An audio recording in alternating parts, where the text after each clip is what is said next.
Alright, my camera died last night, so that's why y'all didn't get no preview of where we stayed at or anything like that. But we're about to go to the second showing of Joyce Meyer's, and there's Grandma and Mama. Y'all ready? Are y'all ready to go to the second previews of Joyce Meyer's? Yeah. Did y'all enjoy last night? Yes. How much?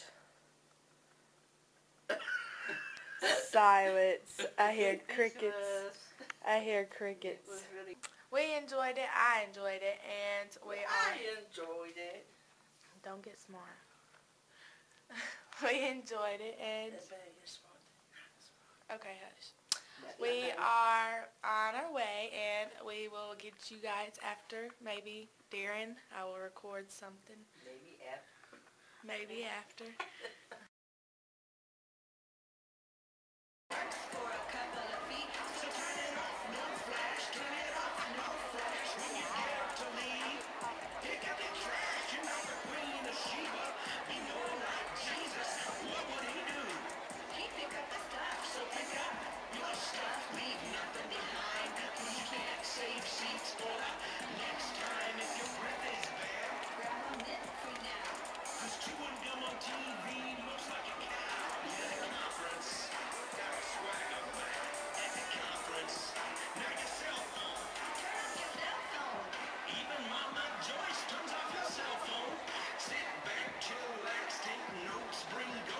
Did you say bring goats? Yeah, I don't know why I said that. You can't bring goats. When you come in the room, don't you in the room, don't run in the room, don't push, don't shove, don't shove in the room. Yeah, I'm with the plane. That's right. There you go. And t-shirts. We're checking free shirts. So pay attention, gotta mention that's a t-shirt. Be flying all over the place. Pay attention so that you don't get hit in the face. Look up or look down. Be ready when the t-shirts be flying around. And don't you think that this don't matter? It's keeping it real with your conference swagger. Ain't that right, Mama Joyce? Word recap. T-shirts don't run, no goats, no phone, no gun, no trash, no flash. That's your conference swagger, yo. I'm out of here. Conference flyer. For real.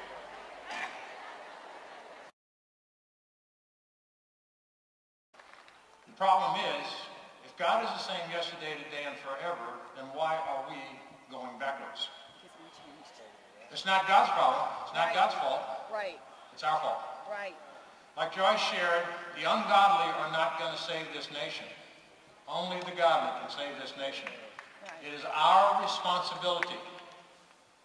The separation in church, state and church has put the mentality in the believer that it's not our responsibility to get involved in civic affairs of our nation. And I'm here to tell you it is.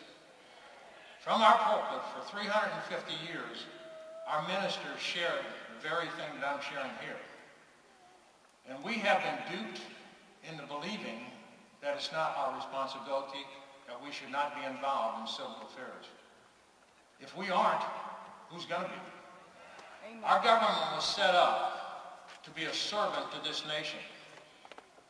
And we were set up to make sure that that government ran the way it's supposed to run. God put us in this nation for that purpose. And if we don't fulfill that purpose, then this nation will keep going backward and backward and backward until finally it'll be gone. I'm going to share with you something that I share in most of our meetings now, just to give you an idea of what happens to nations when they start going backwards, or when they reach their peak and then start going downhill. The average age of the world's greatest civilizations has been 200 years. These nations have passed through the following sequence, all of it. They have passed from bondage to spiritual faith, from spiritual faith to great courage, from great courage to liberty. You can see America in that pattern.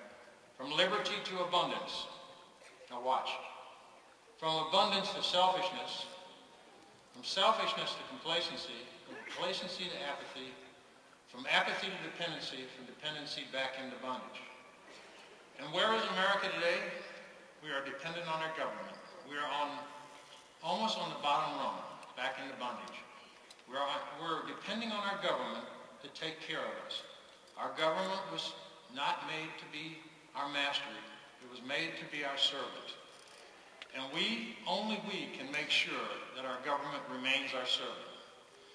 A great man once said, all that's necessary for the triumph of evil is for good men to do nothing. And I say, good men do nothing when they don't know what to do. And the problem is we have forgotten our history.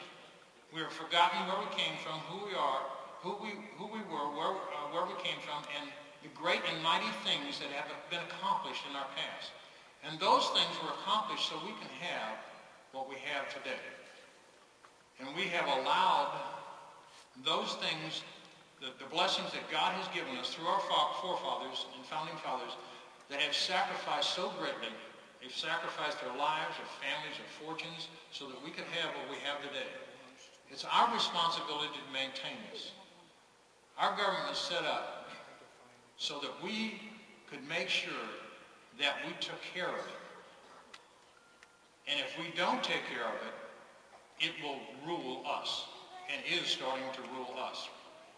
Now, let me share something here.